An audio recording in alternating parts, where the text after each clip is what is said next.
over to Alex, our Director of Programs.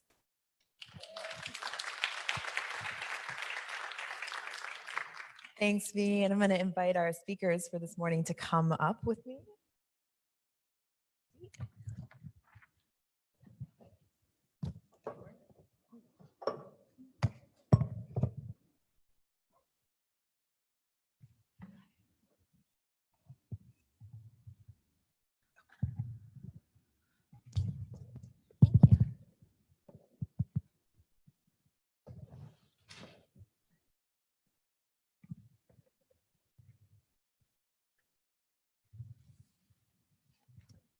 All right.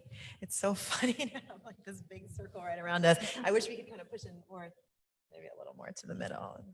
We'll just, I think one of the good things about having the smaller room today is that we can feel a little more conversational in the words that we're going to have, right? So we'll start off with, as Vanessa mentioned, doing some reflection on the year of 2018. It's been a big year. We're not even done yet. And I feel like both exhausted and inspired by the year that we've been through. So we've invited these 4 brilliant women of color leaders who are supported by Groundswell across our different grant-making portfolios to come share some of their reflections on this past year, provide us with some of the evidence of why we need to shift those numbers, why this work is impactful and powerful even in hard times. So with that, I'll just turn it over and invite each of you to say a little bit about yourself. Tell us the story of how you came into this movement work and what is it that you were called to do in this time. Since you sat next to me, we can start with you, Pamela. Thank you so much. Oh my goodness. So my name is Pamela Merritt, and I am the co-founder and co-director of Repro Action, which is a new direct action organization that founded to increase access to abortion and advance reproductive justice. We're national, and but I'm based in St. Louis, Missouri, and proud Missourian. So I came to this work as a Black woman living in the Midwest, who is a child of the 80s, who was raised by civil rights parents, who has a mother from Mississippi who every single day, it felt like, told me that every right I have, my very ability to participate in society, was won through direct action, protest, and militant bravery. So being raised in that kind of environment conditioned me to push back and question the circumstance of myself and my friends. When I moved back to St. Louis after many journeys, in 2003, I began volunteering with local homeless shelters for women who were pregnant or had recently given birth. And I was confronted with some really startling realities. For my sisters in these circumstances, many of them found out how pregnancy works when they found out they were pregnant. Many of them had been told that they were not performing well as mothers, that they were not providing well, that they were incredible advocates for them, for their families and their children. So many of them talked about having lost a friend to maternal mortality or having a friend who lost an infant, that I thought they were talking about the same person, and they weren't. And that I, as a Black woman living in St. Louis, had no idea what was happening because I wasn't actively listening. I walked into that environment to volunteer and fix something that I had no idea anything about. Not really. I had to suspend my own privilege and go through a process of reconsidering my city, reconsidering my volunteer work. And through that journey, I learned so much. After 5 years of volunteering, it pushed me into reproductive health rights and justice work, and then ultimately into reproductive justice work, centering those women who are now my friends. I see a lot of them in my small big town, and also centering work that actually on a regular basis, on a daily basis, is a constant reminder of, are we listening? Are we centering? And are we really working to deconstruct reproductive oppression? Buenos días a todos y a todas. Bambi Salcedo con la coalición translatina. Primero que nada, a mí me gusta darle gracias a mi poder superior por darme la oportunidad de estar aquí con ustedes. Y también quiero honrar a la tierra en la cual estamos hoy en día y también pedirle a la gente de esta tierra que me permita decir unas palabras en su tierra. I know that some of you didn't understand what I just said, but I just honor my higher power for giving me the opportunity to be here with all of you. And it's a customary thing that I do. I also honor the land where we're standing on today. And I ask the people from this land to allow me to say a few words in their land. How did I start it? Well, let me just say that I do have the privilege to be a trans Latina immigrant woman who is also undocumented. I got to do this work because I guess my life depends on it, and the life of the people that I know and that I work with also depends on it. You know, like, I had the privilege to sort of like reform my life, being that when I started my transition at 19 years old in Los Angeles, I obviously survived and overcame many different challenges, including 14 years in the state penitentiary, homelessness, engagement in the sex industry, you name it. When I was able to and had the privilege to reform my life, I was sort of like seeing a little more clear the issues that my sisters were still experiencing, the same people that I had stand in a corner with. They were victims of violence, being beat up, things that I had experienced before, of course. And it was in 2002 that the murder of Gwen Araujo, some of you may know. Do people know who Gwen Araujo was? Okay. Gwen Araujo was a young trans 17-year-old trans Latina who was brutally murdered in Newark, California. And it was, in national news. But it wasn't just that she was murdered, it was the way she was murdered. She was buried alive, and so that really got to me. And then, I felt because I had the privilege to have had been able to reform my life, to activate and to organize. And this happened in 2002. Even though I have been doing work before that, but then from then I was like, I got mad and I got rage, and then I was like, fuck this. Oh, sorry. And so that's how, our work, sort of like my work specifically, sort of like became, it radicalized, if you will. And then that's how we started, we started the Trans Latina Coalition in 2009, and we are considered, in many spaces as radical and troublemakers, but that's what we have to do. And then we started doing service provision 2 years ago. So we're now doing those two things. We do have representation in 10 different states and cities. But yeah, I guess I'll leave it there for now. Oh, sorry.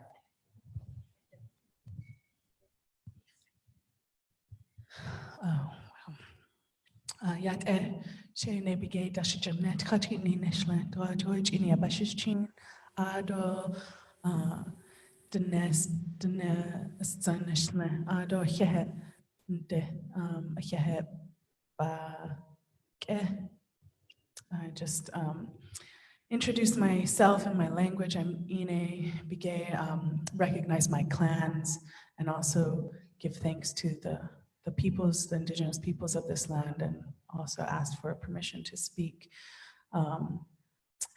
and give thanks for that permission to be here. I'm Navajo and Thanaatam. Those are two Arizona tribes. I live in Alaska. I have 3 babies who are Navajo, Thana'atam, and Gwich'in, Alaska Native, and Jewish. And I grew up on the Navajo reservation. The organization that I run right now is called Native Movement. We do indigenous organizing. Actually, we organize with everyone from an indigenous framework. We work particularly around climate justice, environmental justice, and around the violence against women issues. So I grew up on the reservation in Arizona, northeastern Arizona. My grandparents were medicine people. So I'm privileged to have grown up in that knowledge, having grown up going to ceremonies and hearing our language and understanding that spiritual connection and relationship to the earth. I also grew up between one of the largest coal strip mines in the country and a whole slew of abandoned uranium mines. Our land was, and still is, being mined for all sorts of energy resources. Having grown up there and having heard the history of our peoples being promised, all these riches in exchange for access to our lands, and then seeing the fact that, the home that we grew up in and didn't have running water. We have solar now, but we don't have electricity still, like other than solar, which works pretty good.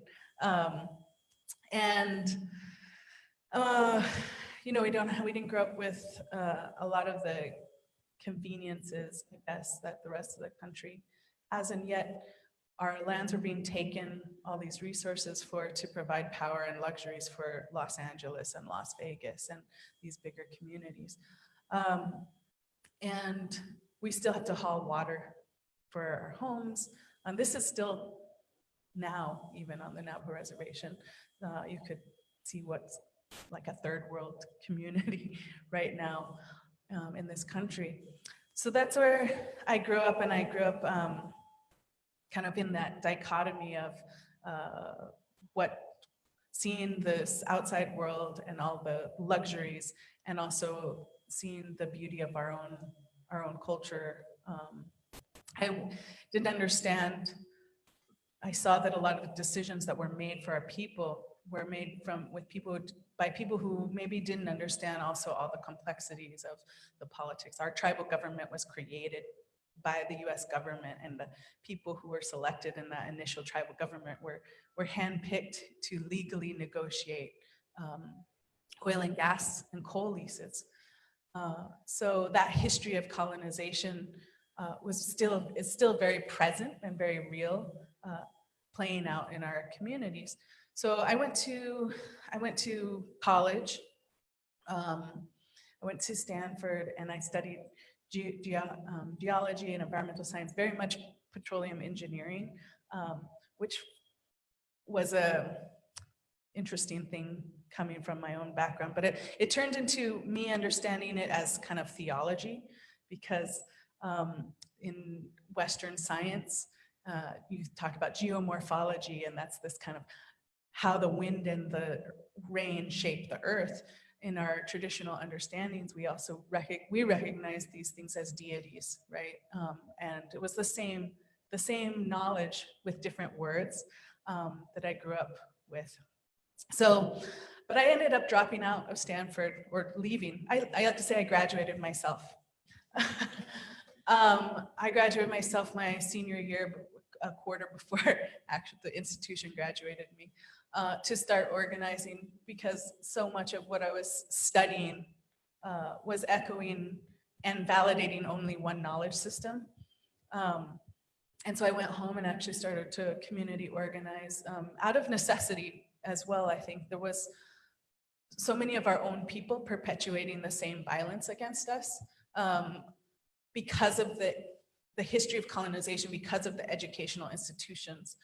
So part of my getting into the movement and working in this movement work was us unlearning all of those harmful pieces of the Western education, but also taking the good parts of that, but taking the useful things and figuring out how to combine it and elevate our traditional knowledge. And so I'm working really closely with my own elders, and when I had kids, and just became even more important to do something for the protection of their future, right? Because not only is it the catastrophic climate issues and the taking of resources out of our lands, but it's very directly connected to that violence against the earth is very directly connected to the violence against women.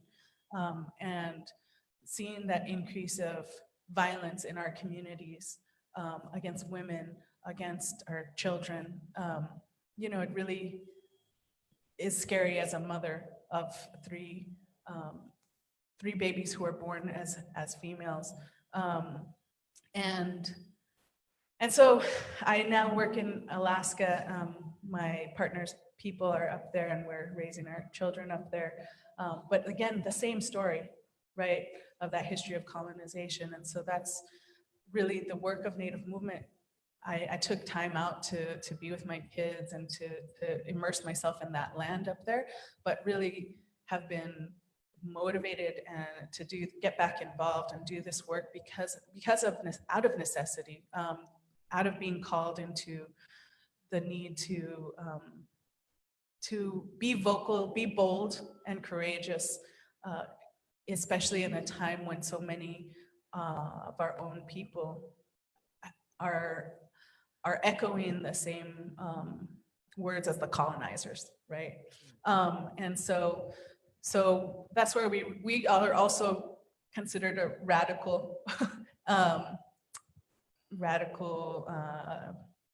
what do you call it? Like rebels, because we speak so boldly on some of these issues, but it must be, right? Thank you. Good morning, everyone. My name is Latasha Mays.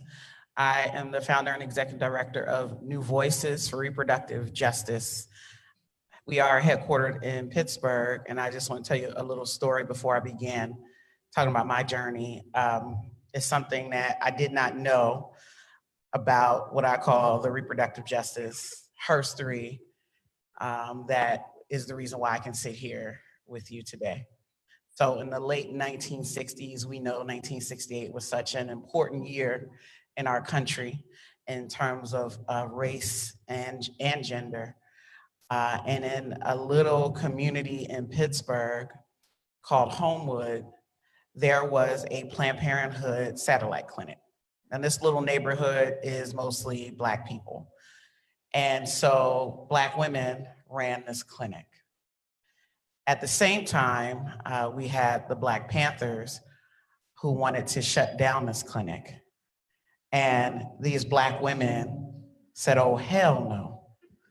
And they were successful in continuing to provide access to reproductive health and sexual health in this community. Fast forward to 1986, Women for Racial and Economic Equality were advocating for they were organizing against the Bork nomination. I don't know how old everyone is in the room, but we have seen this story repeated again and again as we have nominated Supreme Court judges, but it was Black women in Pittsburgh, Pennsylvania, who were organizing for reproductive justice in 1986. Fast forward to 2004, when I and 3 of my co-founders crazily decided that we would start an organization called New Voices for Reproductive Justice. Did anybody attend the March for Women's Lives in 2004? Right. So at the behest of the mother of the civil rights and women's rights movement in Pittsburgh, Alma Speed Fox, who just got the key to the city of Pittsburgh not too long ago. She's 95 years old. At 80, she told me that I had to organize women of color to go to this march. I'm like, but I don't really want to do that. I'm good on one-dimensional feminism and pro-choice organizing, but it really wasn't an option. So we organized 40 women of color from Western Pennsylvania to go to the March for Women's Lives. And when on the bus ride back, after I had done my duty of getting them there safely, they asked the $1 million question, what are we gonna do when we get back? I said, I don't know. There's no plan for after we get back. Mission accomplished. But 15 years later, New Voices has built a movement for reproductive justice, not only in Pittsburgh, it began in Pittsburgh, but now we are operating across Pennsylvania and Ohio. We have served over 100,000 Black women, femmes, and girls, women of color, and LGBTQ people of color. And so for me at 22, I say that the movement for reproductive justice found me. It was what I was looking for. It was what I knew had to be out there in the world, but I just hadn't encountered it yet. And had it not been for Loretta Ross and Malika Redmond literally extending their hand to the reproductive justice movement to me, I would not be sitting here today. So that is my origin story, and I'm proud to serve as one of the leaders of New Voices, as we are doing something in the Rust Belt of America that has never been done before, or it has been done before. We stand on the legacy of those Black women in Pittsburgh, but to build a movement for reproductive justice in this geographic part of the world has never been done before. And so our work is basically based on this idea of Nannie Helen Burroughs, who started the National School for Colored Girls in the early 1900s. She said that we specialize in the wholly impossible. And so that is the tradition of New Voices. We specialize in the wholly impossible. People would ask, why would we start this in Pittsburgh? I mean, I'm like, I don't know. Like, that's what the universe would have happen. And so we see the fruits of our labor with our work in Cleveland, Ohio, and our work in Philadelphia, which is my hometown, and that has special significance for me. But our work is local, it is statewide, and it is national. But we do consider ourselves a regional organization doing work in the Rust Belt. And while I only have plans to do the work in Pennsylvania and Ohio, there's definitely a demand for our work in other parts of the Rust Belt. And as we go forward, we hope that our goal is to continue building movement, building leaders, and really asserting unapologetically Black vision for reproductive justice that is inclusive of all those who are in our community and elevating those who are most marginalized at the center. And thank you for the opportunity to be here today. Thank you all so much for introducing yourselves and sharing a little bit more about how you all came to the work in a very similar moment in time, Latasha. I don't think we met in DC. That was my first sort of RJ moment also, was the March. So something you said, Latasha, you mentioned that we've all been, or that New Voices is sort of tasked with doing the wholly impossible, right? That's our work and that's what we're here to do. And I want to note that in many ways this year has felt a little bit impossible to keep on like bearing and going through, right? We've had fight after fight. And in a second, we're going to get into a little bit of the specifics. What is that impossible? What have you all made happen? But I want to just take a minute and sort of take the pulse of the room. We're going to do one of the texting word clouds, right? And we'll get into the technicals right now. Let's see. I've got the instructions, so I know you all have your phones on your desks, nicely silenced, right? But if you could pull your phone out, and we're going to text the word Groundswell Fund, one word, to the number 22333. That should like get you set up into the thing, ready to answer a question. Sure. The number you're texting to is 22333. And you're going to text the word Groundswell Fund, all one word. All caps. Okay.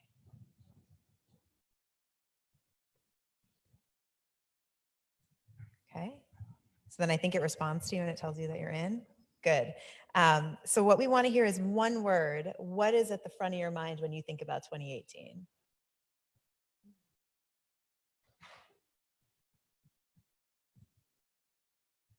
Bev, can you put it up on the screen?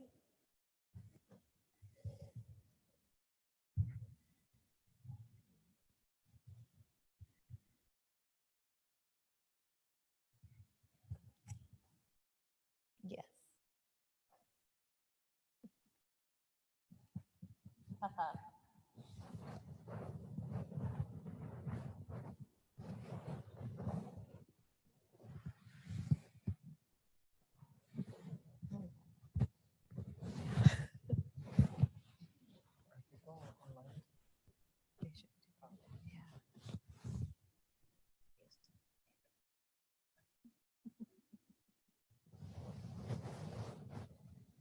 For folks on the phone, we went ahead and put the information in a text box.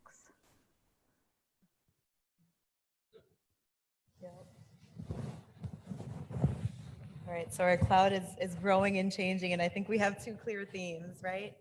We're feeling angry and we're feeling brave. And so I would invite our speakers to keep those two words in mind as you sort of frame your responses to the next couple of questions that we're going to go through. So first, Ine, I wanted to start with you. And you mentioned this a little bit when you said that there's something about the violence that is enacted on the earth and the relationship of that to violence against women. And I was thinking sort of on the national and federal landscape, we've seen so much rolling back of environmental protection, so many doors being opened to sort of big extractive industries at the federal level. And I feel like there's something about the way this federal government is approaching the land, the relationships of the land and the earth, that really says something about its fundamental approach to human rights and civil rights as well. And so, Ine, I'm wondering if you could say a little bit about what your communities have been facing and how folks are fighting back. Yeah. Well, and I'll say what this administration is doing is really horrendous in rolling back environmental protections, but it's been the same story. It's been the story since the beginning of colonization of this continent, and I think that that's also something that's getting more and more elevation. I hope that people are understanding that the entire history of colonization has been that process of taking resources and land and subjugating and oppressing indigenous peoples of color in order to get access to that land, right? And so we're definitely, there's been a lot of hard-won policies for managing and a process for regulating the land. I think there hasn't been a whole lot of understanding that connection between the land and the people. And then this past couple years of that, what we're seeing is speeding up the process to get access to land and resources. And we've got a lot of great conservation groups that are primarily white-led that have been really fighting for wilderness protection and these kind of things, but they're also not speaking to our connection as people to this land. And we just did the rally at a big statewide event a couple of weeks ago, and this was one of the images that we used, which is, if you can see, there's the fish with the women in it, and this is a Alaska Native artist who did this, Sarah Whalen Lunn. But this image really speaks to, I think, how we are connected to the land. You can see that she's within the fish. We're part of the fish. I think that that's really clear for most indigenous peoples, right? That even today, a lot of indigenous peoples live very connected to land, to the food systems, especially in Alaska. Subsistence survival is still really key. When I first went to my partner's village, there's no store in their village. We had to go to the river and go fishing for dinner that night. In the villages, you can get meat, you can get food, but it's $30 a pound for beef. It's, you know, it's like $10 for milk. So it's out of a price range that most people that anybody really can afford. And there's not a lot of jobs in the communities, right? So we're at this place where we're really vulnerable to be economic hostage, be it an economic hostage situation to the oil and gas industry, right? And those industries are not only exacerbating climate change, but they're devastating the subsistence foodways, the fish and the caribou, and from the other places of indigenous folks, right? And that connection of that violence to our people, not only through the taking away of food sources, but the direct violence that communities are facing. When you see oil and gas industries move into communities or near communities, they set up these what are called man camps. And these are where the workers that are shipped in from other parts of the country come, and they stay in for months at a time. And you see increase in violence perpetuated against women, against children in these communities because of those man camps, right? There's actually more and more. There's a film that was actually done that went recently that talks that I can't remember the name of it, but there's not a lot of statistics being captured on this as well right now, but we're hoping that more and more of the statistics can be captured and uplifted. The other places that you're seeing violence against all people, and for a long time, I'll say, as Indigenous organizers, we didn't necessarily just focus on women, because, and I have only recently been embracing this term of feminism, because for a lot of us, it was like about our entire community and helping our entire community get out of under this oppression. But in the communities in Alaska, when you get these big dividends or increase of funding because of oil and gas for the communities that are dependent on oil and gas revenues, when you see those big dividends come in, you see a spike in the violence perpetuated, or in the police and in all that, the incarceration rates in the community, as opposed to the communities that don't have those oil and gas revenues coming in. You can see the stark difference between that, those two communities. So it's very much tied to that connection with the land. So much of our traditional knowledge systems still carried out in our understanding of place, right? In that place-based knowledge. So by destroying as well those places, we're eating at the knowledge of our people as well. So it's also a cultural survival that we're working to protect. Thank you, Ine.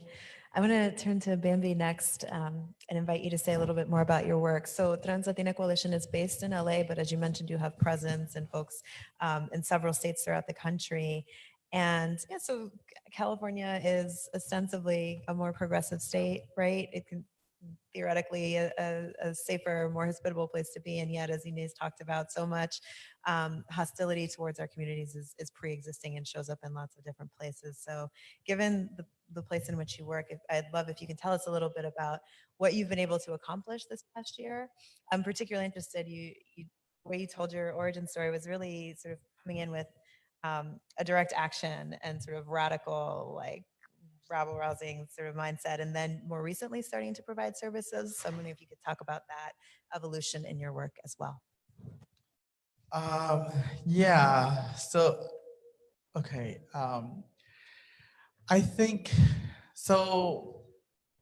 Since we started, like we were just being supported by just our own community, by people, and obviously, I think trans women specifically has been doing that for many years. Um, I think one. Uh, Something that could illustrate that a little bit is, and the people can maybe understand a little bit about that, is the show Pose, right? About how, like, historically we have actually brought our own people into our own homes, feed them, and stuff like that. So, trans women have been doing social service work for many years without really any support from foundations or government agencies. And so when we started in 2009, we started because of a need. At that time, there were a couple of trans-led organizations that were doing policy, but they weren't necessarily including the voices of trans Latina immigrant individuals then. And so that's how we decided to, like, do something about it. And that's how we started. And as we continue to do the work, we actually did like really great work. We did the very first research study to figure out and highlight the needs and issues of trans Latina immigrant women. Um, we did it in collaboration with a student a PhD student from the University of Minnesota. So we did that. We produced a short documentary that is called Dying to be a Woman, which is silicone injection in trans communities.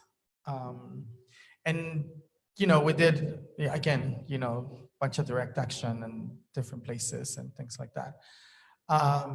But one of the things that we keep finding out over the years is that the very people that we wanted to organize were struggling to receive basic services.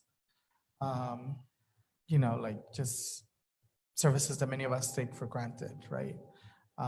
Having access to home, to a place to stay, even food, or economic development, right, or job securities.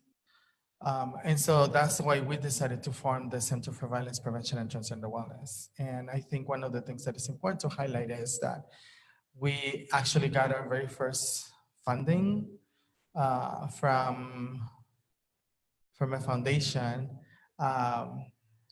in January of 2016. And so since then, we have been able to develop several programs.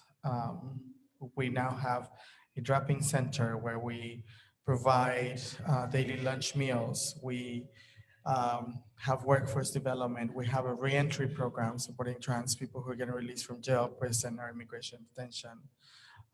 We have an anti-violence project. We just recently got funded to develop the infrastructure of our legal services department. Last year, we were very lucky to be funded by Groundswell funds to organize. So let me just back up a little bit. In 2017, we organized the very first Transgender Policy Institute that was statewide to teach our people how, I guess, civic engagement works and how to even talk to your elected officials and all of that. But it was just like a one-time funding thing. And so we pitched the idea that we needed to organize the people that we brought together. And so we were very lucky that we got support on that. And so now we have a policy strategist and organizer who's helping us doing that. So like we're building a lot. And we're doing really great work, but that has been possible because of the people who really believe in the work that we're doing and believe in trans leadership. We are the very first trans-led organization providing direct supportive services in Los Angeles. But I also want to say that, we have representation in 10 different states, and none of those other places are also getting funded, right? And as we understand how funding is, some funding is restricted, right? Like you can't really, if you're getting funded to support people in LA, you can't really allocate money to support people in Georgia, for instance, right? So that's important to understand. And I also want to say that, ever since, this administration got in place, right? LGBTQ issues got erased from the White House. So there has been a constant attack since the beginning. And the most recent for us, as, for our community, was the release of the memo from the New York Times, right? And I do want to say, there are foundations that have, rapid response, right? And we actually reach out to a foundation for us to react, right? I don't know. So anyways, we reached out and we wanted to do something, and we organized. So the memo came out on a Sunday. We organized a rally on a Monday. It was very successful. There were a lot of people showed up. But we also knew that the World Series were happening. So we started, developing a strategy to how to, create consciousness and react to that. And we reached out to a particular organization. We did whatever we did, but it wasn't really rapid response. You know what I mean? And so I think I'm saying that to say that a lot of times they are these initiatives, right, that are rapid response, but they don't necessarily respond rapidly. And so I think it's important to recognize that. We as an organization ended up doing what we set up to do, in which also many people don't really know that there was a strategy behind it. But what we ended up doing is that we actually dropped a banner at the World Series, and saying that that trans people deserve to live, right? And unfortunately, that was not cut by Fox News, right? Like it wasn't televised that specifically, but we did created consciousness around that. And we posted banners on the bridges of the freeways leading to the stadium, right? Like those are things that people didn't really see, but actually that was a rapid response, right? Like we were creating consciousness about people and letting them know that we're here and that our lives are important and that we are going to continue to fight.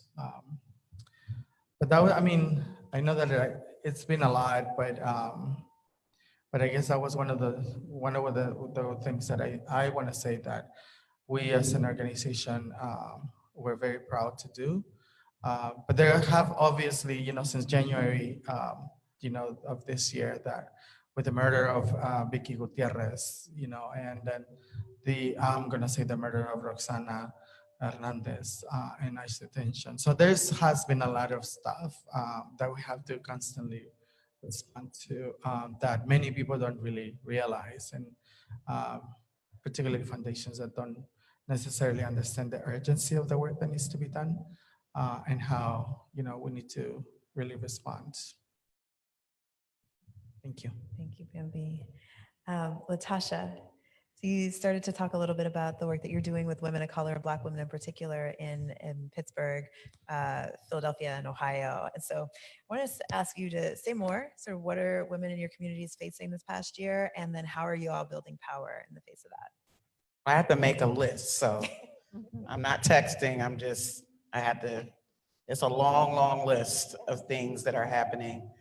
I'm saying it jokingly, but really that's the truth of our reality, is that there's always something to organize for or to hold the line or to block or protect in our community. So I say it in jest, but the truth is I'm tired.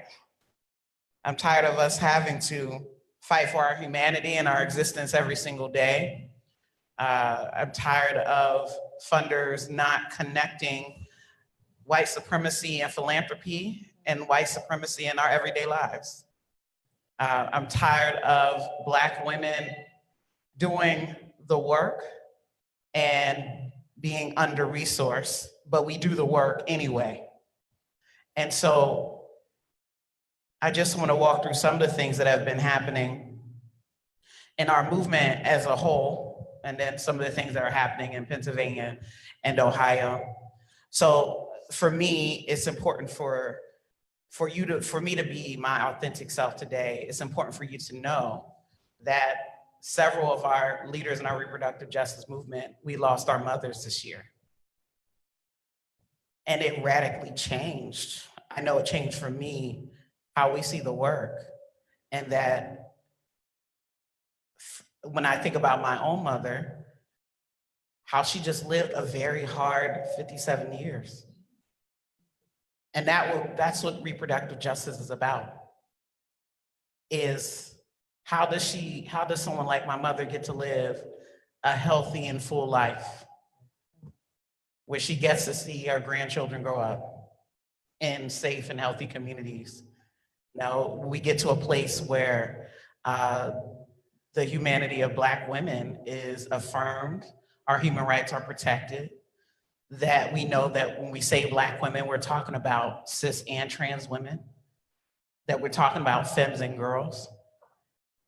Like, that's what reproductive justice is. Black women created it. But I have to talk about our mothers who have passed away this year. And they created the opportunity for us to do this work. And so as we go forward, reproductive justice is our movement. It's our movement for social change. It's our framework that comes out of our lived experience. But it's also how we live our lives every day. We don't go home at 5 o'clock and our work ends. It continues. Whether we're responding to things that are urgent in our communities, whether we're taking people into our homes or our networks, our support systems, whether we're telling funders that how you behave is unacceptable. That is the work that Black women are doing every single day, that women of color are doing every single day, that trans women are doing every single day. And there would not be any victories for reproductive justice if it were not for Black women, period. And so while you may not know all the work that we do, we know all the work that we do, and it is about survival. And we're not waiting for anyone to come and help us. We're not expecting white women to vote right. You know, and other women of color aren't always doing the things that you all need to do to support Black women. So that's the truth of the situation. I didn't mean to go completely down that pathway, but just to bring our mothers into the room is important for me in this moment. That back to this idea of doing the impossible, we're still defeating and fighting and resisting abortion restrictions at all levels. So that's not news. So I'm not even gonna get into all of that. That's par for the course. The domestic gag rule being at the top of the year. Bambi just talked about the erasure of trans people and trans women of color.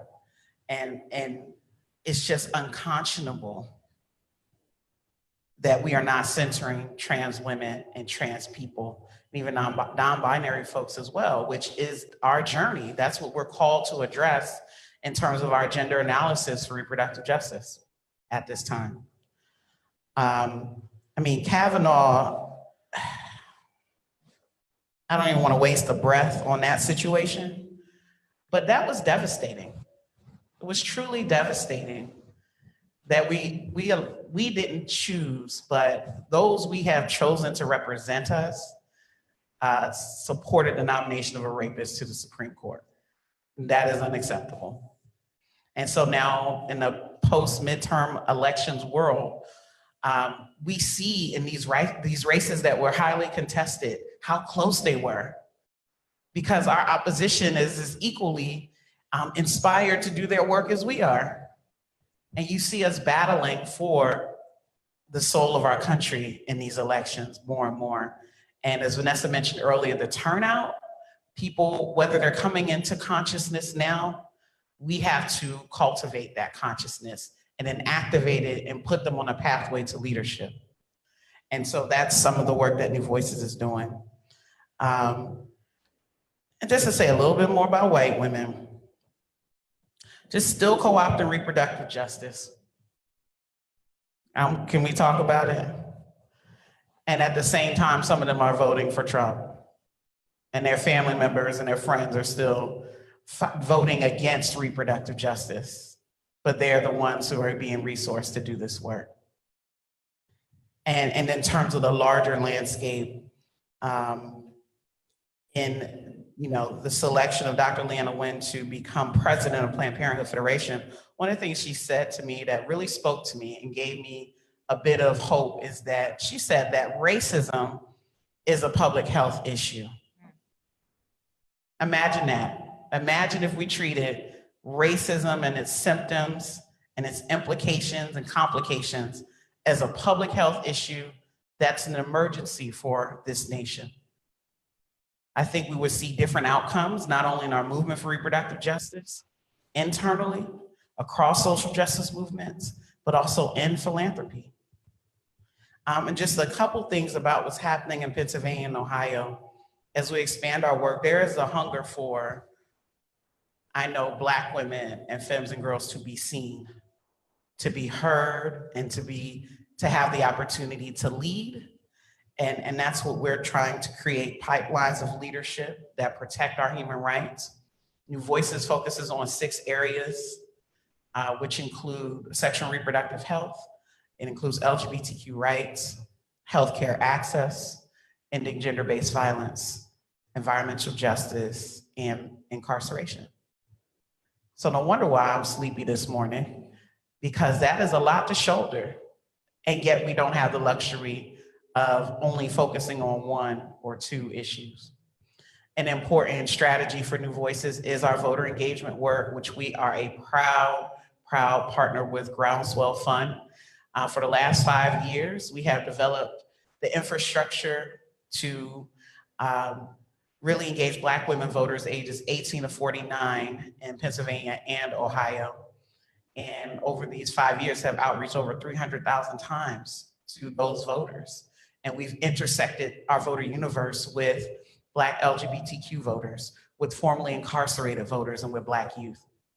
And so we want to see that work continue to expand and become statewide integrated voter engagement programs. And that program is called Voice Your Vote. Black mothers are dying at some of the highest rates, and most places don't have a maternal review committee to try to help us get to the root. But we know the root is racism at the intersection of healthcare access. Our governor created a maternal review committee in Pennsylvania. There's only one other in the state, which is in Philadelphia. And that's connected to our healthcare work, comprehensive sex education, advocating for the Real Education Act, which is a federal bill that provides local organizations or school districts to teach our children about their bodies and not shame them about who they are and their identities. I had the opportunity to stand with our governor as well as he vetoed Senate Bill 3, which is a 20-week abortion ban in Pennsylvania. But in Ohio, we have the criminalization of both medical abortion providers as well as people who are seeking treatment, seeking abortion care. We have Medicaid work requirements that we hope with this past election, we were able to gain some progress, and especially we have 4 women going to Congress from Pennsylvania.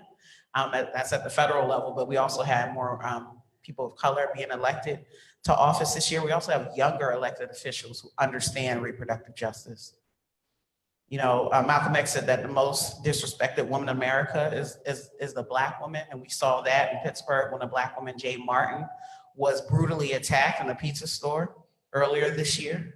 And the way she was vilified and the way that, the level of organizing wasn't the same as it is when it's for Black men or other people. We saw the criminalization of sex workers. Our county district attorney in Pittsburgh wanted to say if you had condoms and a phone, those were crimes of possession, which reclassified the charges from a misdemeanor to a higher level offense, but we were able to defeat that. We have sexual assault and shackling happening in our county jails in both states. And so again, working at those intersections. In Ohio, we supported yes on issue 1, which was to decriminalize drug addiction. It was defeated because we're okay with locking people up in prison for being addicted to drugs, and we don't provide treatment to them. But that was an effort that was led by Black people and people of color across Ohio, particularly young people, who got 730,000 signatures for this effort to become a ballot initiative, and that work will continue. In terms of environmental justice, we're facing the privatization of our water. Pittsburgh region had the 4th highest number of bad air days last year, even though, it's called the Steel City, and that's not for, and that's for a specific reason, because we were the Steel City, literally, and that we still have factories in communities that are Black and brown and poor who are suffering from chronic health conditions as a result of continuing to do this type of manufacturing.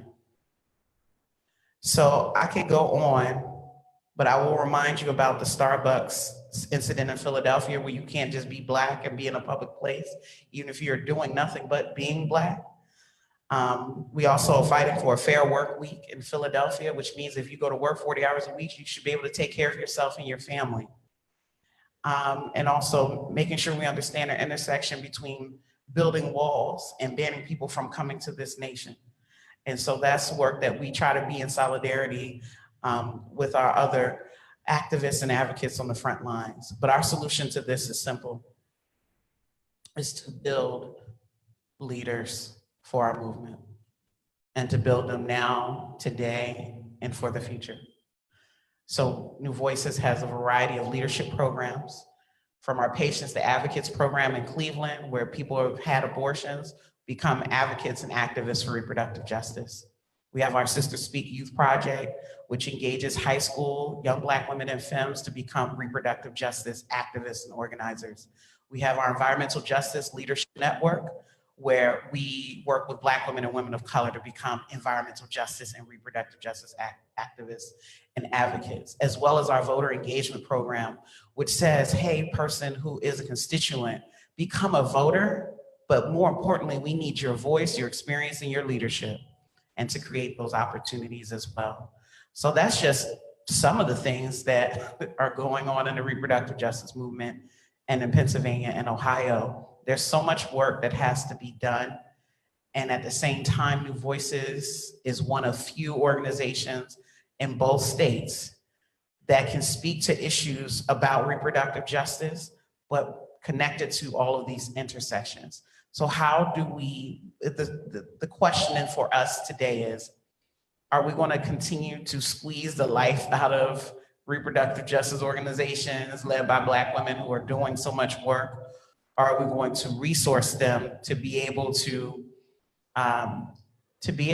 carry out the work in a way that's sustainable, that respects the traumas that we also go through as we do the work, and as we continue to hold the line?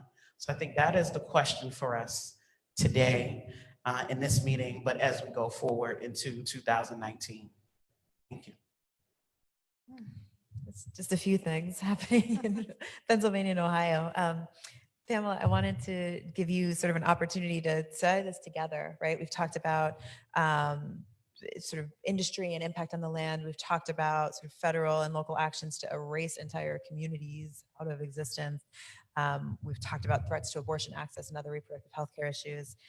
How do you see all of this work as connected? And if you could say a word about some of the strategies and tactics that you think are going to be important for our work moving forward. Thank you so much. Wow. It's been quite a year. um, so I really truly do see all of this connected as reproductive oppression. And I want to thank my fellow panelists for calling the ancestors into the room. I would like to call the organizers and the liberators and the revolutionaries into the room. So when I think about the work that we're doing and the conversations that I've had with both my co-director, Erin Matson, that we had before we founded Repro Action about whether, really hard conversations, are we winning or are we losing? Who are we when we're talking about that?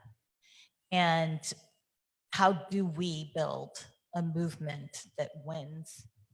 And what is the definition of that? And I define that as liberation and not to be in a perpetual state of resistance. I don't know anybody who isn't tired and who doesn't want to be in a perpetual state of resistance. So we have a saying at Repro Action that when they go low, we organize. And that's really what we do in a very strategic, deliberate, defiant, brave, and I like to think revolutionary way. Our goals are very clear. As an organization, we want to make it painful and unacceptable to identify as pro-life. We want to build and infuse a culture of direct action into the reproductive rights, justice, and health movement, and into the broader progressive movement centering reproductive oppression and the dismantling of reproductive oppression. And we want to grow our organization, which is key and foundational to doing that work. So when I think about 2018, I see it through the lens of that work.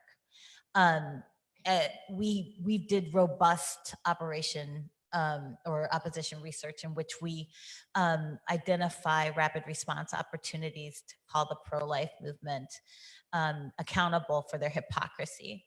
When we're talking about not taking action on gun violence, on taking millions of dollars away from programs that are supposed to feed our hungry children and giving them to anti-abortion fake clinics. When we talk about not having a word to say about the incarceration and the abuse of people who sought abortion care, and of all of the violence and constant violence that is being perpetuated when we talk about the Trump administration, and even Democratic elected leaders meeting with pro-life terrorists as if they are legitimate partners and have anything legitimate to say other than violence, racism, and oppression. We are the organization that is not just calling them out, but giving the movement the tools with which to talk about that in the language with which to call them out. Not to be passive, but to be aggressive, and not to accept the premise, the myth and the lie that there is any legitimacy in the pro-life movement, or that they have any care about whether or not people live, whether or not Black women and Black infants are surviving, and more importantly, whether they are anything other than an organization tool to oppress. We also want to give the movement, and we have in the last 3 years, but specifically in 2018, language that talks about what's really happening. And we've heard a lot of that today. So when we hear the mainstream movement talk about how powerful leaders want to control women, and we have to go ahead and challenge that.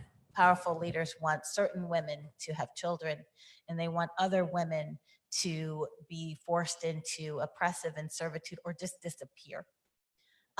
This is about white supremacy. We need to name it if we want to end it.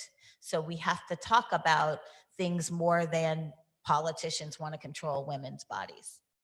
That's a blanket statement. It's a passive statement, and it's not a statement that leads towards action. The other thing that we do is we are on the ground in Virginia, in Wisconsin, in Missouri, in Arkansas, and with our self-managed abortion campaign in New York and in Kansas, and in the DC area. doing direct actions at a rapid and aggressive rate that give people an opportunity to channel rage into action and accountability. We were the organization that led a robust feminist response in St. Louis, Missouri, when the then governor of Missouri, was being investigated for a sexual assault that had taken place prior to his running for office.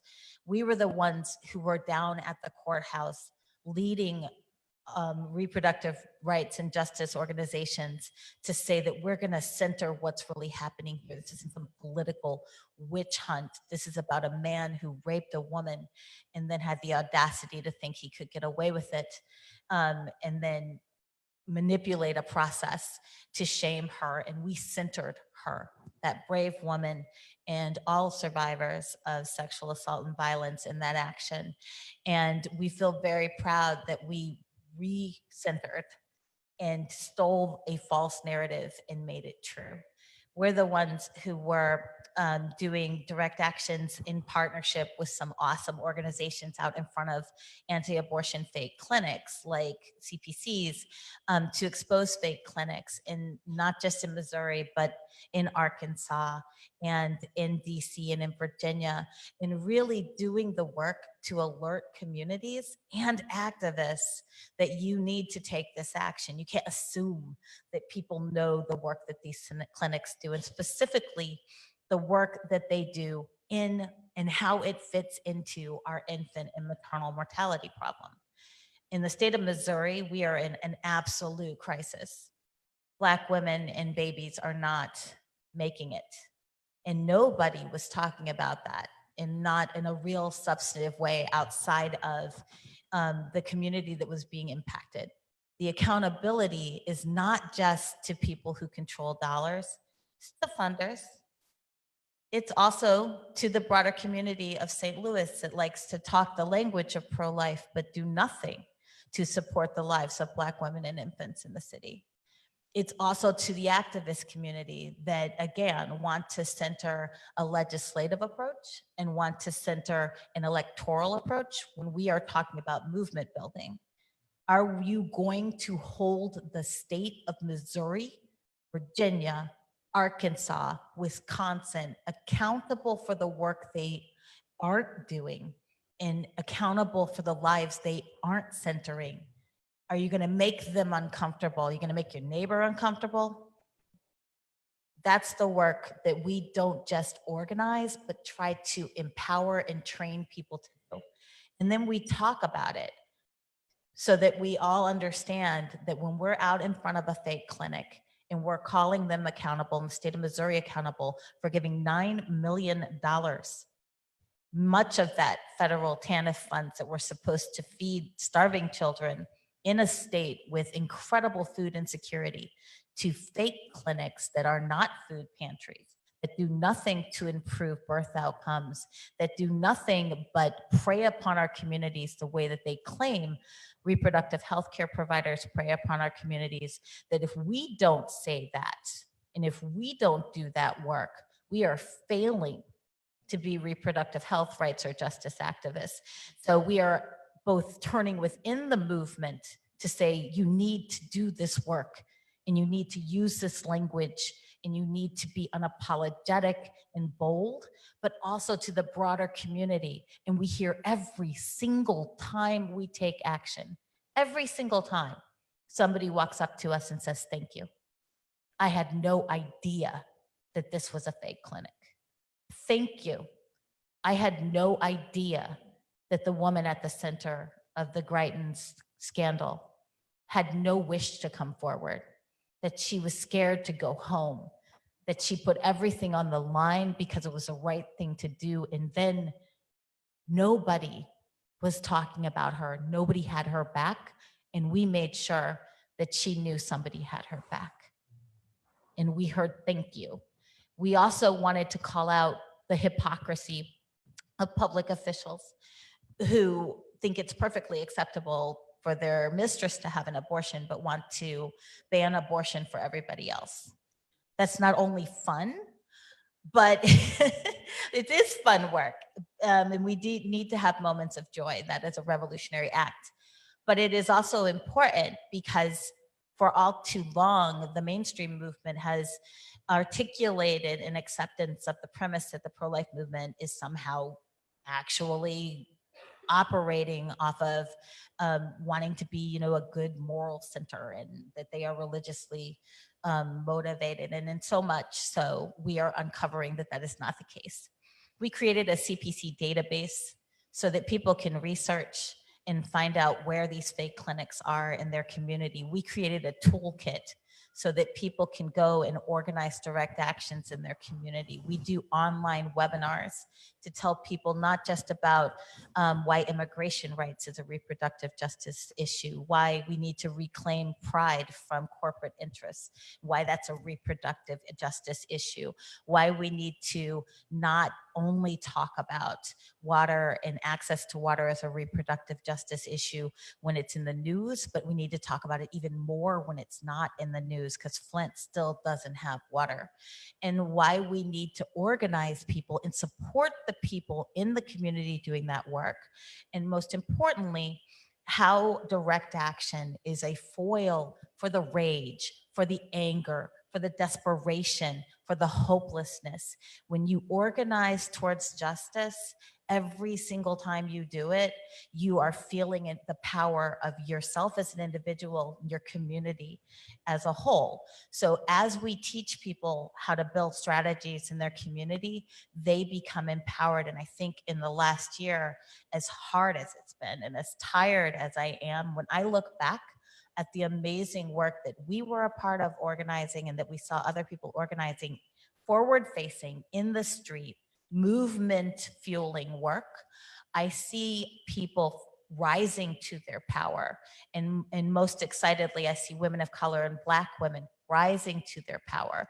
So I think as a reproductive justice organization, ReproAction is poised to continue to do that work. And obviously, we are grateful to our funders. And I'll just want to add that in Wisconsin, we actually started a program this year, and we're proud to be partnering with National Advocates for Pregnant Women on this work, but specifically in Wisconsin to educate people about the horrific impact of the Unborn Child Protection Act. And not just Wisconsinites, but the whole country, to realize that what we face, I'm a Midwesterner, a lot of stuff that's happening in the Midwest and the Upper South where we organize is like a test kitchen.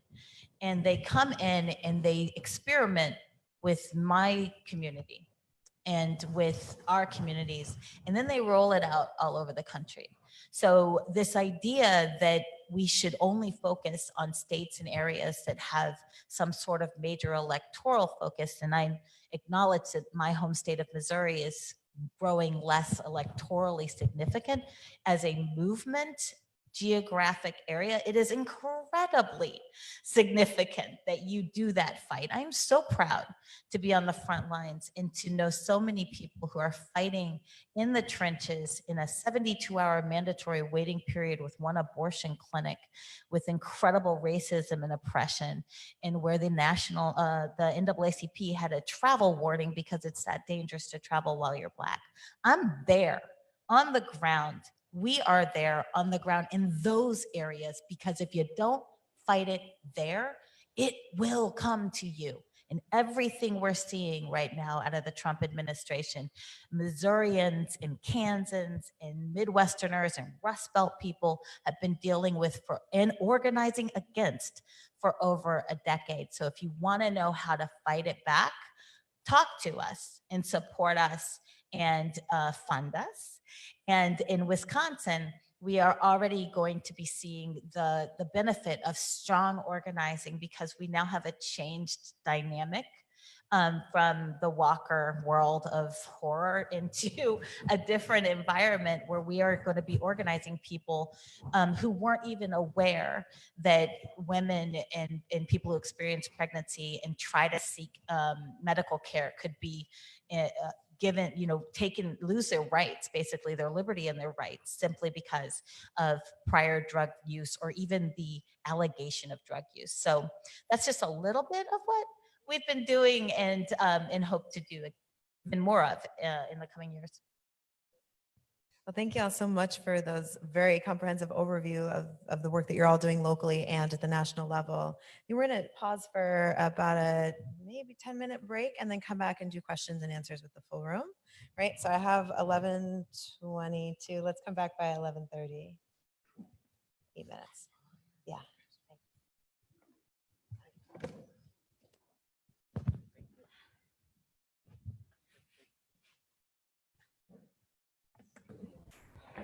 Hi, everybody on the phone.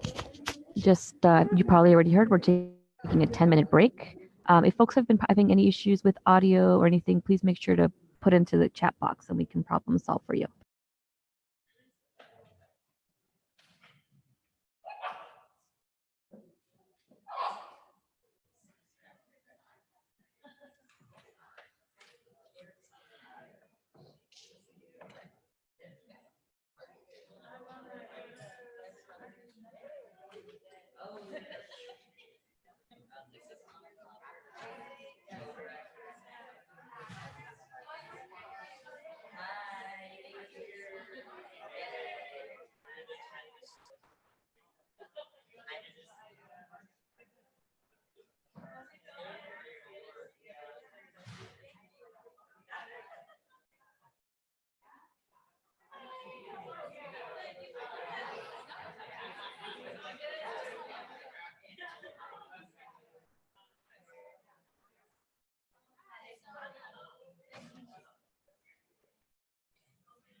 More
about their work. What are some of the hard funding questions or the hard movement questions that you're grappling with that we can talk about? So I'll just open it up. I'll say that I'm a reminder on the mic. Press the button that says speak, and in a second after we go through the room, we'll check in with the phone or the video and see what questions might be there. Would you introduce yourself too? Sure. Can you hear me? Hi, I'm Beatrice Lorzuso, one of the program officers at the New York Women's Foundation. And so my question to, I guess this is to all of you, what do you kind of see as some of the capacity building needs or investments we need to be making in the leadership of the women of color, folks that are leading this work and leading the movement? What do you want to take that one? I think for one of the things that is important to recognize is that there are a lot of trans led groups and organizations that are obviously that we're coming into our power. And again, you know, like we've been doing the work, however, but I think one of the things that has helped us, we as an organization, is to be able to develop a strategic plan, for instance, on how we're going to move, even like transitioning into being a service provision organization. But I do want to say that because of, you know, because of the privilege that I have as someone who is considered a leader in the movement, and the many different people who has supported not only our work, but also myself, I think that we also need to recognize that not many trans leaders also have that kind of support.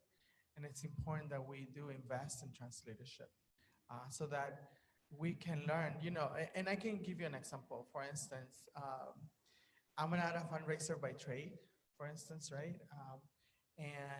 But that's something that I'm learning because of the sustainability of our organization. And, you know, that's something that we need to learn, right? I myself have just been picking up on different things as I am, you know, as I'm moving forward as the leader of this organization. You know, grant writing opportunities, you know, for instance, for our community specifically. I know that some foundations, for instance, have like very, how can I say it? I mean, the way that like, I guess funding proposals, right?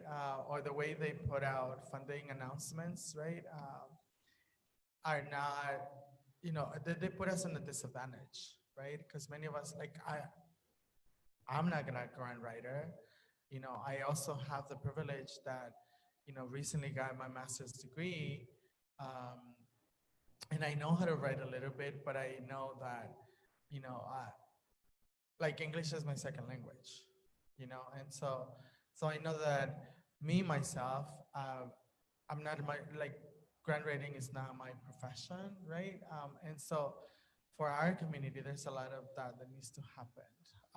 And especially, those of us who are monolingual Spanish speakers, not all foundations have applications, for instance, in Spanish, right?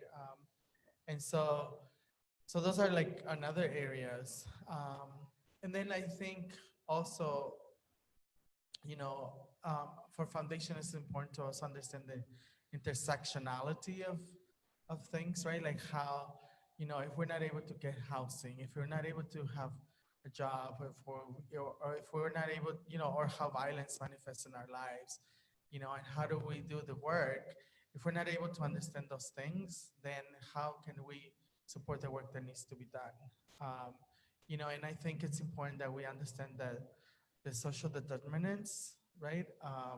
That really position trans people where we are within our society, um, and how those obviously, manifest in our lives, and how, I guess, for funders, right? Like how you incorporate some of those things into really, I guess, supporting what needs to be done.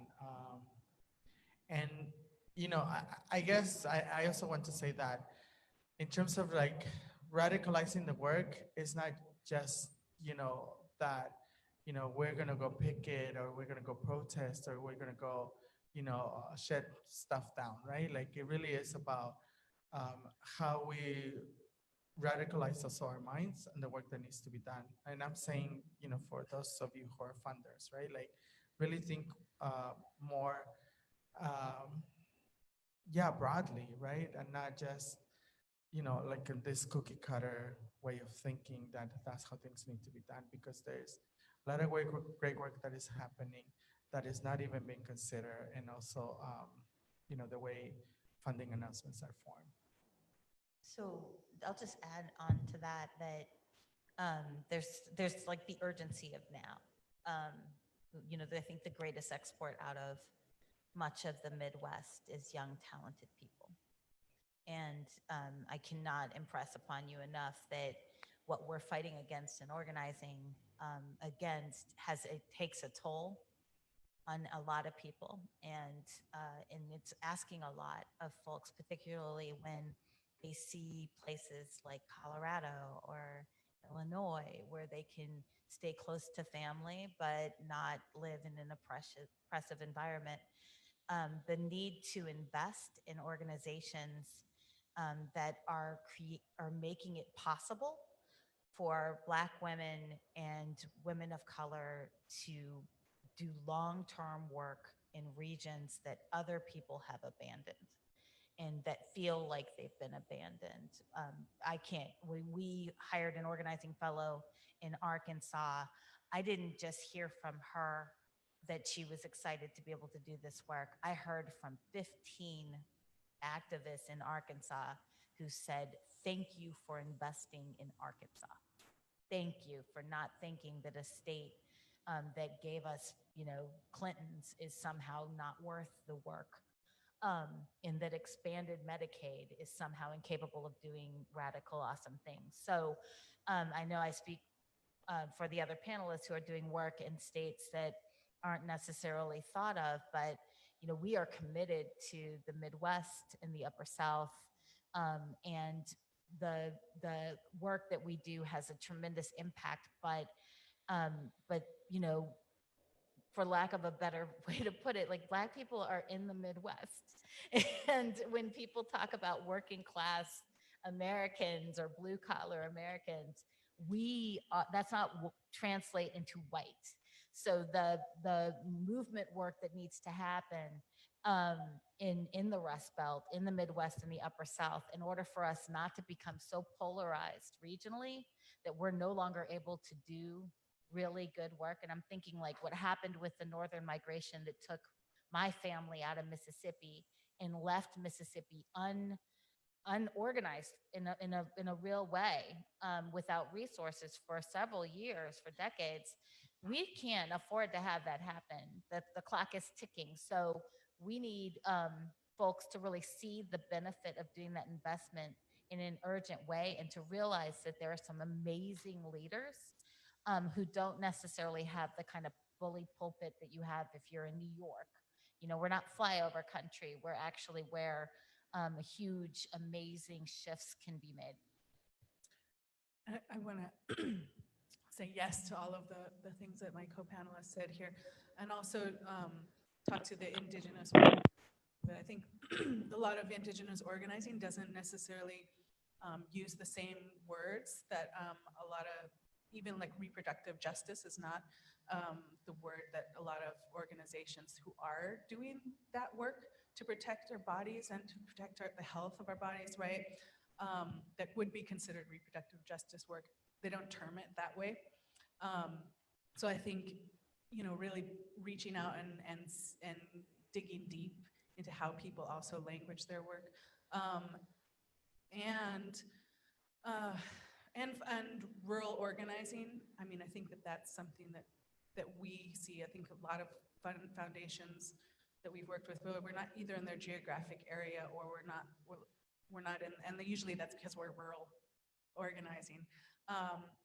And yet that's some of the most important places where there's a lot of like conservative thinking, that we're generally the only organizations in those areas really raising awareness about these issues, really being bold and loud, and making it possible for others who are like-minded or trying to question or understand these things to even be bold enough to step forward.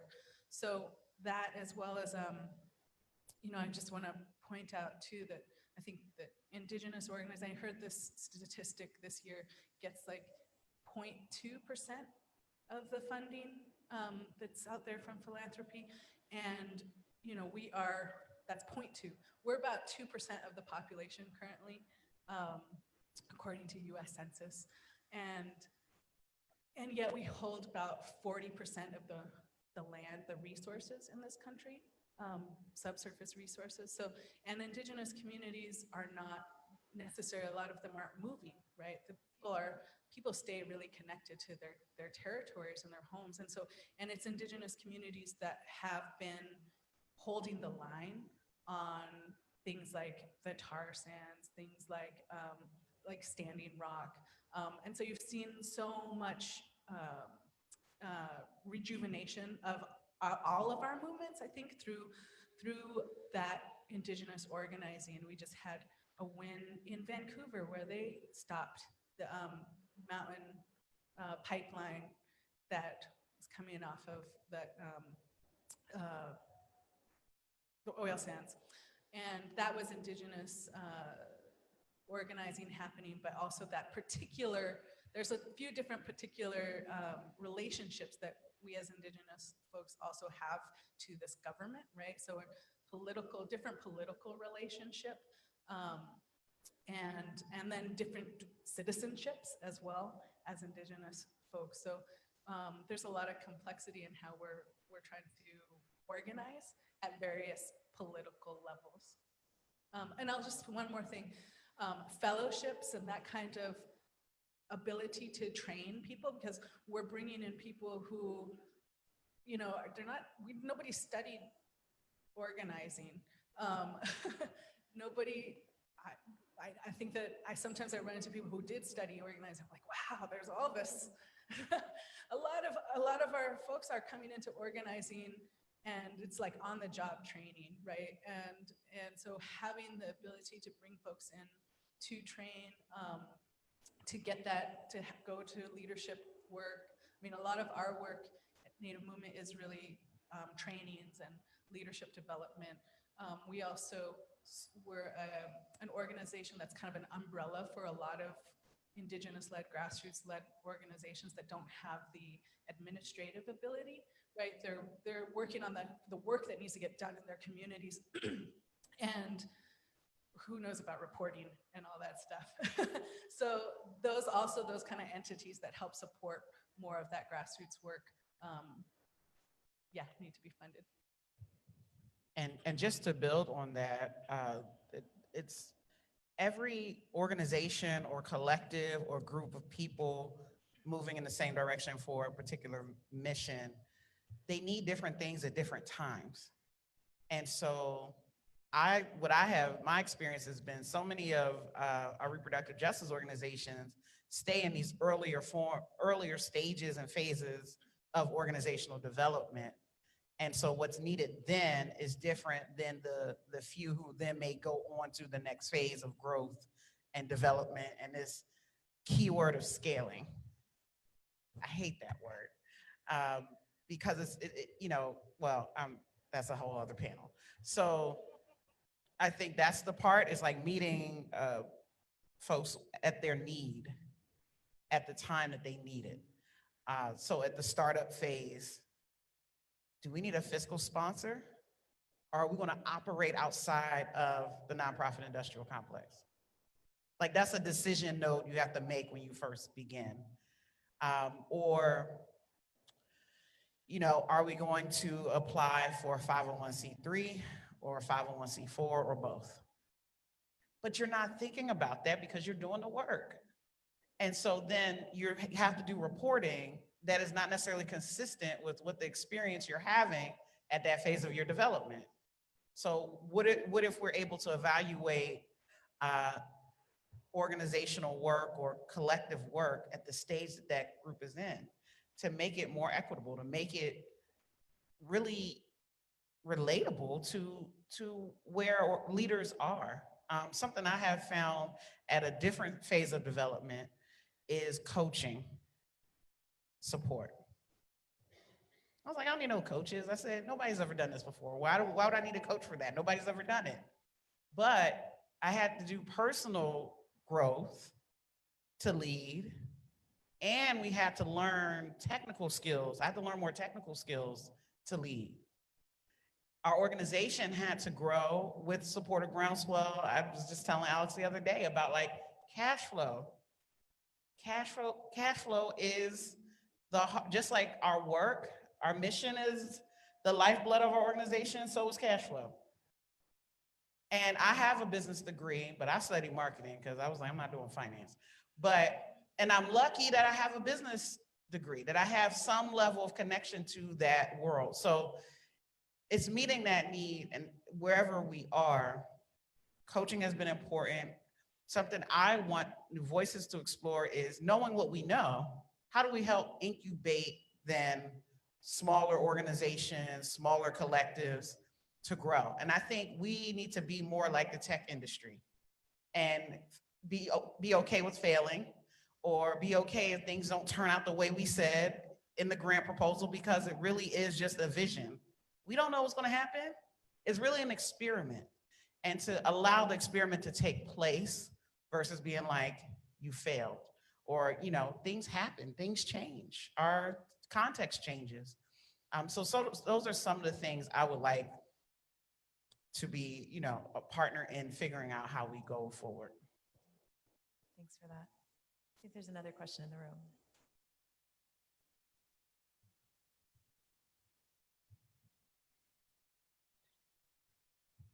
Brooke. Thanks to all the speakers. It's been really great to hear kind of, about your work and about how you all are really trying to work at all of these intersections, not because it sounds nice, but because it's a necessity where you are.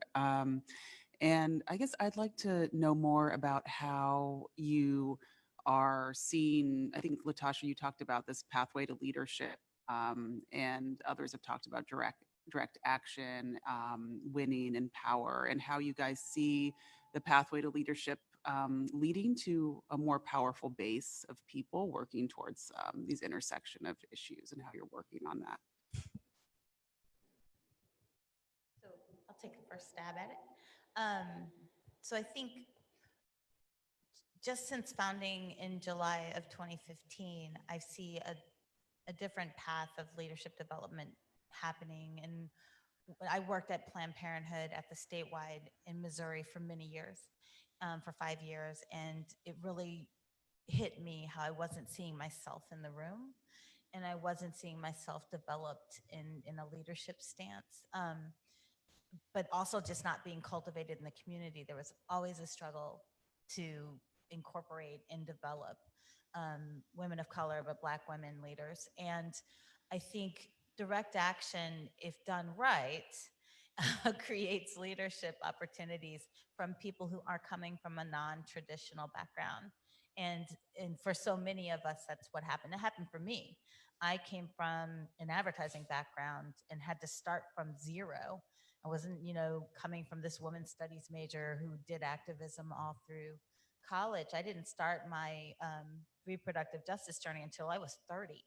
And we have to be prepared for that, because for so many Black women who are head of households or who are supporting our families in different ways, being able to do activism and take the economic hit, let's be honest, of the work that we do, and the physical risk of the work that I do is a privilege that a lot of people don't have. Being able to learn it, and the time commitment that goes into learning how to organize and lead and not run afoul of the law unless you intend to, and build out strategy and go to conferences and panels, is something that all too often in the history of our movement has been a privilege reserved for white middle class women. And so when we go out into the community and we are able to host trainings and host public forums in the hood, at 7 o'clock at night with childcare available, or in rural Missouri on a Tuesday at 7 with childcare and transportation, when we do our work, and give those opportunities for people who might not know how to say what the language of feminism is, but they are incredible activists who are really doing the work in their community, or having working groups of mothers who are impacted by infant and maternal mortality. I see that as a tremendous path to leadership, and those are the folks I want to see led. In St. Louis, many of the Ferguson uprising activists have emerged into these amazing political leaders, but it takes several years of leadership development, and you're going to have to respect that it's going to sound and look and have a different resume. So I think people have to start getting comfortable that if we don't want to rebuild to the world we had in 2016, which I don't, I want to move and build something we've never seen before, then we're going to have to look for leadership and leaders who aren't the same, don't look the same, and are coming from different paths of development. And I see direct action organizing and training as a tremendous opportunity. And I think the leadership that emerged from Ferguson and from my own personal experience, those are the leaders that I want to take me into the next decade. Just take one more. Go ahead, baby. Thank you. I think it's important to also recognize that leadership development is not just developing a training institute, right? I think the way we look at leadership development is, for instance, the volunteers that make the food for our daily lunch meals, right? It's a form of leadership role that they're taking. Um, when someone comes into our center, where someone who is homeless, someone who does not have the ability to to get a job, for instance, right? Like when we get connect them into those basic services, and then little by little, right? Like support them to blossom and become the people, like who are they're destined to be. I think that's also a form of leadership development. And also, just supporting, particularly for our community, many of us are um, really, um, many of us have lived and survived and overcome many different traumas. And so, how do we support people to really um, overcome those traumas, right? Which then in turn, support people to become leaders in our own community and advocates. And so, that is also a way of leadership development, right? Like, how do we support people on the baseline so that we can build people and really, I'm going to say, build healthy communities, right? Because someone who, a healthy individual is not just, just physically, right? A healthy individual needs to be healthy in mind, body, and spirit. And so, if we as leaders do not, right, take care of ourselves in like simple ways as like drinking water and like really take a moment to breathe, then we're not doing a good job at developing new leaders. Rye and then Xiomara, you'll let us know if there's anyone on the chat with a question. Thank you all so much. I want to just think back to the recession really quick.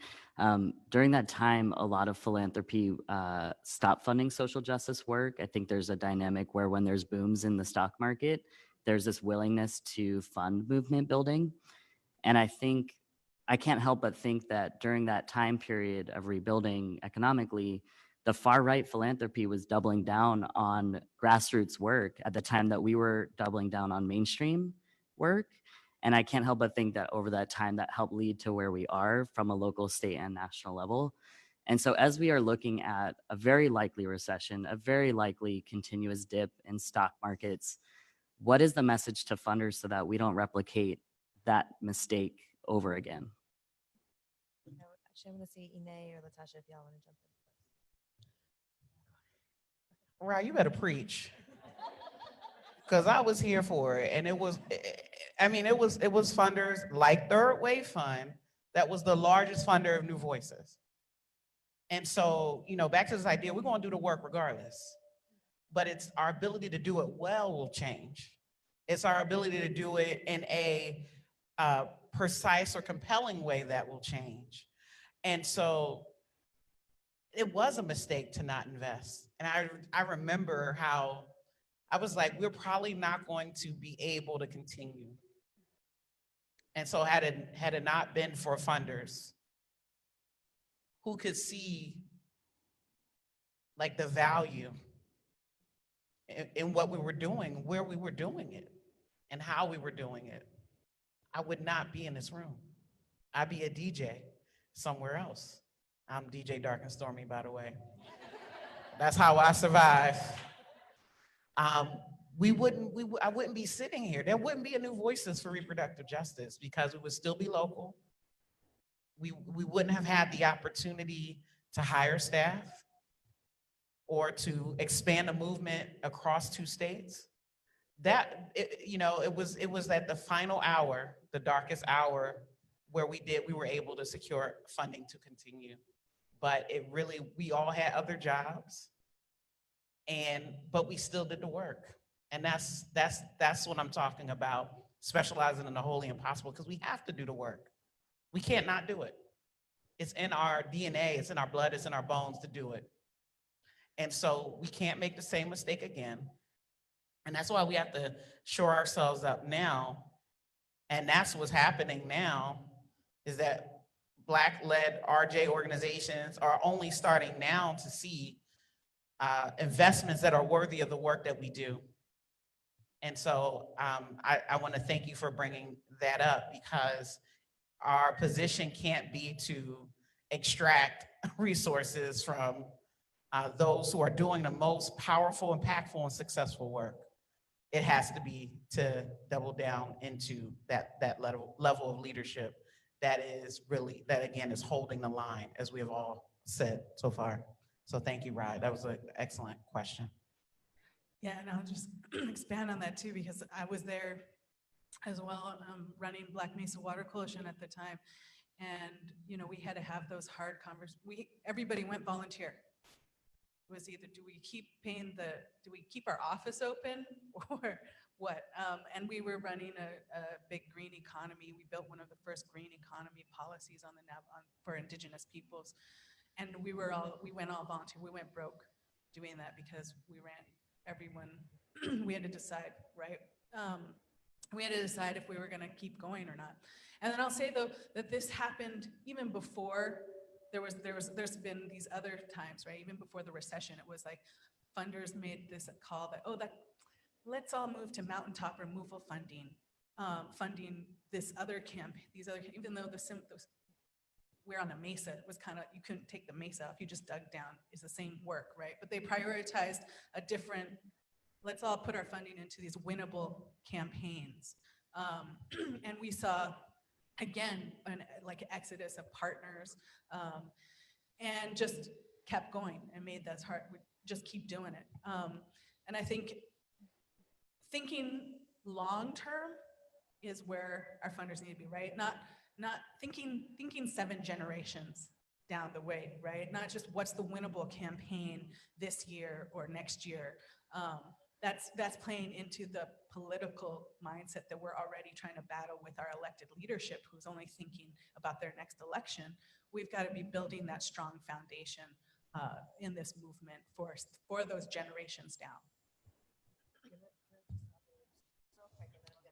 Yeah, and I just want to also just add that, like fun work that people are, like, for instance, like trans-led organizations, right? Do not fund organizations that claim they do the work, yeah, I just want to, I don't want to name organizations, but you know what I'm talking about, right? Like, LGBT organizations that have $90 million budget, they can claim that they, do work for trans people and don't, but they do have a really good marketing team, right? So just think about those things. Xiomara, you said there's one question on the chat? Yeah, I'm just going to ask Karen Grove. Are you ready to ask a question? Well, you kind of addressed it, I think, already. Hold on one second. We can't hear you. Sorry. The rest, I can hear you, but not the rest of the team. Oh, okay. Right. Okay, try again, Karen. Hi. I actually think you all sort of addressed it, but just in case you want to address it differently, I was just thinking about the problem of people. Wait, we can't hear you. Sorry about that. Oh. Can you hear me now? Can you hear me now? Yes. Okay. I think you may have already addressed the question, but just so you're not curious what it was. I was just thinking about that.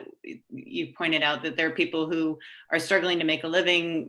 I know people working 2-3 jobs, and they would make excellent activists if they could give up 2 or 3 of their jobs and just work one full-time job.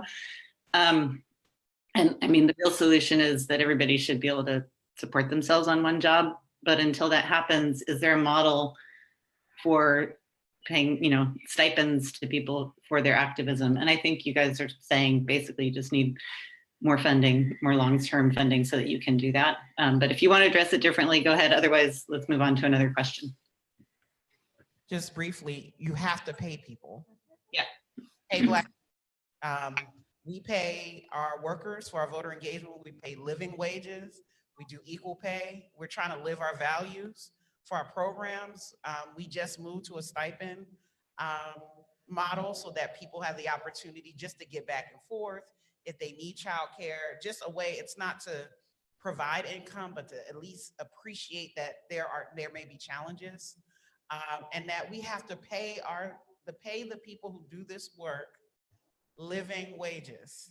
We have to provide health care. And we have to do it in a way that's consistent. That's not the standard for our nonprofit sector. And so even if we're not large $90 million organizations, my goal is to at least pay the average of those who are doing the work. So we use data. We use a wage and salary report for our region, and we adapt it for where everybody is to their cost of living. Like minimally, that's what we can do minimally. Now, we're not going to be able to pay every single person that does this work, but if there's a way to at least ease their economic and financial burden to participate, then we should do it. Whether it's providing tokens or, to get to us, or transportation, meals, whatever it is that can help people to participate, that's what we need to do. Because money isn't always the solution. It's more about coordinating and being creative and helping our people. And I'll just add that, Repro Action is proud to pay our fellows. We don't have unpaid work. Pay our fellows $15 an hour in solidarity with the Fight for 15 movement.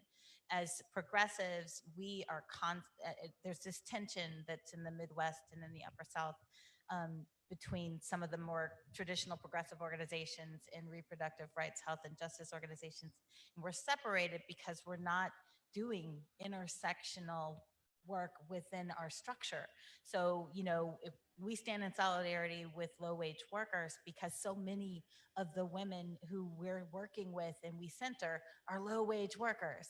And so if we're gonna really talk about addressing infant and maternal mortality and the lives and improving the lives of Black women, then we have to lead by example.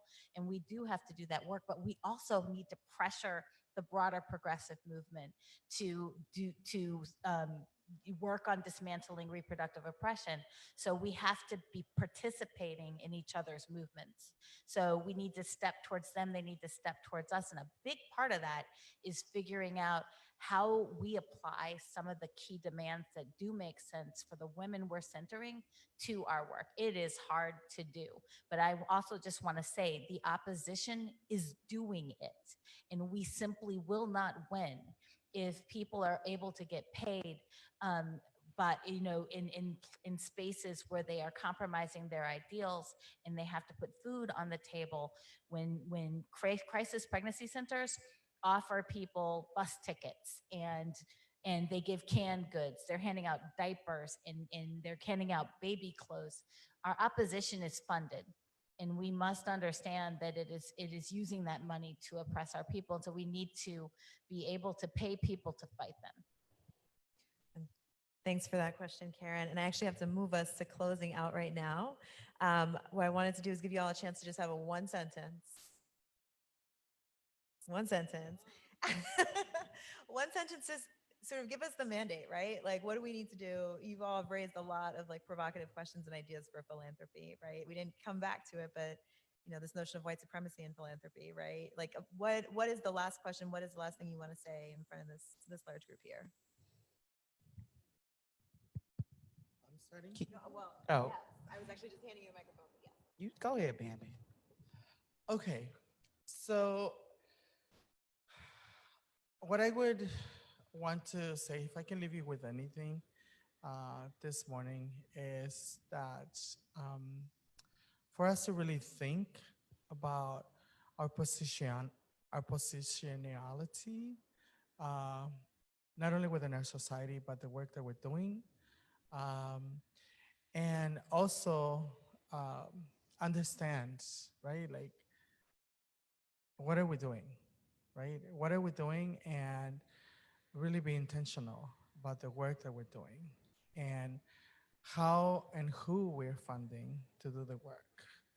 And I think it's definitely possible if we open our minds and our hearts and really see not only the work that many different organizations that are grassroots, and I'm going to speak for trans-led organizations. And I believe that we will do it if we work together, if we open our minds and our hearts and are intentional about the work that we're doing. And not only open our minds and our hearts, but also open the pockets. And, you know, let's see the percentages shift, right, to organizations that are doing amazing work. I just learned a couple days ago that there's this young sister here who was just recently elected.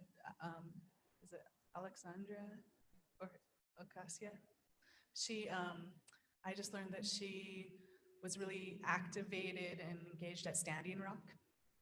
That she went at Standing Rock and realized that people are putting their bodies on the line, and that there's no more time to be disengaged in the political system. So I think, you know, when I look at these big moments that are really engaging so many people, and, you know, I'm gonna point to Standing Rock, that it really engaged so many people, not just Indigenous peoples, but really that grounding from that Indigenous perspective and place that reverberated out across the country, across the globe, really. The organizing, what made that moment happen was so many years of small organizing communities throughout the country, really training young people. Young people were the first started that movement. Young people out of necessity who were dealing with suicide rates sky high started organizing that and found their place and their ability, their empowerment. And that was not just these big name, even indigenous organizations, but grassroots community organizing that had been slow and steady organizing. That's that like generations of organizing, right? That I just want to leave there, that, you know, it's not even just about our organizations. We can't do this solo. I need my partners to be funded. So yeah. I said to a funder last week, is either you trust Black women or you don't, period. And so that's my question for you all in your philanthropy going forward. And that any form of white supremacy in your practice as philanthropists and its intended and unintended outcomes, they are no longer acceptable in the work that needs to happen during this time and in this political moment.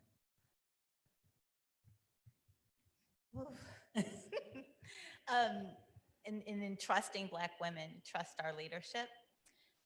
You know, like if I had $1 for every time I saw somebody in a Trust Black Women t-shirt undermining the leadership of Black women, I'd be rich and funded. So I think it's important that we have a lot of catchphrases and we have a lot of language around movement building, but the actual movement building has tension and can sometimes be uncomfortable. We have more than earned the right to lead. We often, and myself included, are not asking whether we have the right to lead. We know that we can accomplish great things, and 2018 is a case study in the power of women of color and Black women to make radical, revolutionary change that benefits our entire society. But our leadership should be a little uncomfortable. It's radical and new and revolutionary, and we need people to not just put the t-shirt on and not just say that they trust Black women and start quoting, you know, Anita and everybody else, but honestly know that as a Black leader, you have to step back and follow me. And that includes funding me, but also respecting the leadership and trusting that we are the leaders that y'all been waiting for. Thank y'all. Thank y'all so much. And thanks for sitting with us this morning and asking great questions. We're going to move to a lunch break, and around 12:45, we'll start to come back in.